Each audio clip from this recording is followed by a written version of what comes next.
Y'all ready? No, I'm just saying. Like, look, I'm even the small channels understand YouTube's new rules aren't like friendly for this type of thing. So I'm kind of like apprehensive. Yeah, I know I could just call it American Vandal, but I mean, like, that's whack. I gotta say what the actual name is. That's the funniest part about it. I mean, then okay, you could just roll the intro because I'm gonna get it off one time. I mean, I gotta say, who drew the?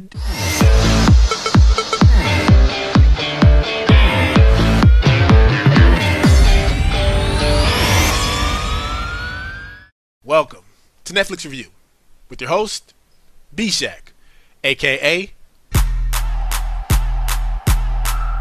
Damn. And today, I'm discussing American Vandal. Who drew the? Yo, what's up, Jay? That's what you're gonna do. Okay, I see where we're going. I'm gonna get it off eventually. Sometime through this review, I'm gonna get it off. Talking about American Vandal, which is available now for streaming on Netflix. Its running time is about 30 minutes per episode, and it's 8 episodes this first season. Now, I heard about this through YouTube, as I am a fan of Jimmy Tatro. I first heard of that through his, like, I think he did an ad for it. I believe he was hyping it up and talking about it on his channel. And I've heard about it because of course, I do Netflix reviews, so I have to stay abreast of all things of Netflix that may interest me to review on my channel. So when I heard of the actual premise and the full title, American Vandal, who drew the Moby Dick. okay, I automatically thought it was going to be like a spoof, a satire of Making the Murderer or Serial or something along the lines of that. What I can say is I went into it with hopes of at least being humorous because I felt like I'm a fan of Jimmy's. What he produces on YouTube is funny to me. So I went into it with the high hopes of whatever he did within his name or having his name attributed to it would be in that same line of humor. So I would find it funny any way it went. So I went to with high hopes of at least laughing and getting a few jokes out of it. But what I got out of it was something completely different. Not to say there weren't funny parts of the film. What I came off with was an actual a genuine experience of trying to make what I would like to call a modernized version of an after school special. Most of us, if you're an 80s baby, a 90s baby, you may have remembered the high school specials, after school specials that used to come on that used to deal with the elementary topics of drug abuse or physical abuse at home or other things that may be affecting teenagers. Even our teenager our teenager shows during that time period would have specials where they would try to delve deeper into certain things, like Jessie in Saved by the Bell when she got addicted to the caffeine pills. These are the things that happen for us. So I felt like when I was watching this, although it was funny, there was parts where they were genuinely funny, especially when they kept saying the word that they keep bleeping me out for saying, because we're scared of YouTube. Uh, it was still something that was more about the emotional experience or the human experience itself. I found it very, very inspiring, very deep. It wasn't like it wasn't too serious about itself. It still realized that it was a satire. It still realized that it was dealing with a funny subject because even at the helm of what it was pretty much just a vandal drawing that word. But I thought it was great. I thought it was kind of dealing with the whole human complexities that sometimes are neglected to discuss. I feel like what it was trying to say is that as human beings, it's often easiest to generalize other human beings by the information we have gathered from them, not by truly knowing them, but the few things that we may have experienced with them or seen them do and say, okay, this is that type of person.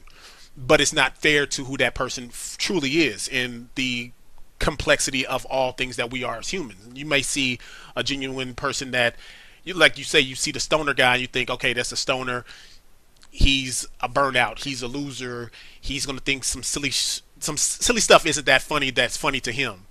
And pretty much they're on a path to nowhere.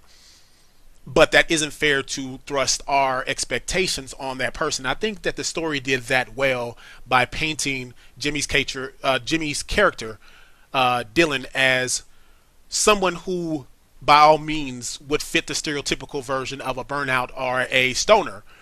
But as the time progresses, you get to see the multiple levels that he has, even though he is true to form a stoner or a burnout, and what some would say maybe just a high school jerk who may be ruining the learning experiences for others, but he still has these complicated other levels that make him him. And for what it's worth, I thought Jimmy played the role well. I I don't want to think I don't think I was biased by watching it because I've genuinely felt at some points, especially it delved with a lot of things that you don't really think about sometimes with documentaries. And I think the one part that I really enjoyed was when he watched back the documentary because he didn't want to watch it at first, and they were watching it, discussing it, and when he watched it for the first time with all these people at the party, he got to see like these people that were his classmates discuss him in a way that wasn't maybe was their version of truth, but it hurt. And I thought that Jimmy played that part well. I think a lot of the parts where he basically was trying to show this human emotion of being hurt of his circumstances. It may be again the circumstances that he's created, and it may be the characteristics that he's allowed to be developed around his own storyline, but still it isn't without being hurt. And I thought that the story did that well. I did think that it was funny in the parts that it tried to be funny, and every time that it wasn't funny, it was kind of like pulling you into the story more. I'm going to say I started watching this at probably about 11 o'clock at night, and I couldn't stop.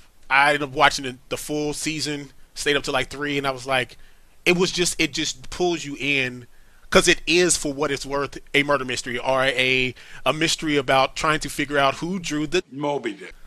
Okay, y'all still on your cues. Y'all still on your cues. I got it. Okay. Each time they introduced a character, they would give you like what else this character was. Okay, on the surface, this is this person, but this is the underlying version of that person. This is his fears. This is the things that make you may think this is a good guy over here, but what about this that makes them bad? You may think this is the bad guy over here, but what about this that makes them good? And I think that's what wins with the story, because it does show this complexity. It shows this a level of humanity that sometimes it gets lost in the shuffle because we're all willing to do that. And you know what I'm saying? I loved it. I could probably watch it again. I probably will end up watching it again. But I do heavily suggest it. If you did watch it, what are your thoughts about American Vandal? Did you enjoy it as much as I did? What role did you enjoy the most? I thought Dylan's character was well. I did enjoy Peter, the documentarian. He was done excellent. And let's not even miss the cinematography. Like some of the shots, if that was a high school student doing that, like that would be just because even the drone shots were fantastic. Even like the editing that they put together for this school film was just fantastic. Like, and I think he was like a sophomore or a junior. I think he's sophomore. Like that was fantastic. Like I said, even the banter between Peter and his friend, I think his name was Sam, that was funny. I feel like Sam was a funny character, but again, like it was deep. It showed each one of these characters in more than one light, and it showed you, okay, this is their biases. This is how they treat Dylan. This is their reaction to Dylan. And it gives you just so many different levels, and it's interesting, it's funny. Like I said, I would heavily suggest it. If you did watch it, feel free to comment, like this. If you are new here and you enjoy looking at this ugly mug, feel free to subscribe. I do these reviews of movies, Netflix, music, books, whatever y'all think are interesting. Hey, I can do them. But as always, you can always follow me on any of my social media. That's Damn Look at Him across the board. It's Damn Look at Him Twitter, Damn Look at Him Instagram, Damn Look at Him Snapchat, and Facebook is Damn Look at Him TV. Just here to vibe out with you guys. And as always, be kind to one another and be easy. Peace. Happy Netflixing. So you're gonna let me say it? I feel like YouTube has kind of like stopped watching by now. Can I please say it? Because it was the funniest thing. Like I literally laughed every time they said it. Because I mean, at the end of the day, I just want to know who drew the damn dicks. Who drew them?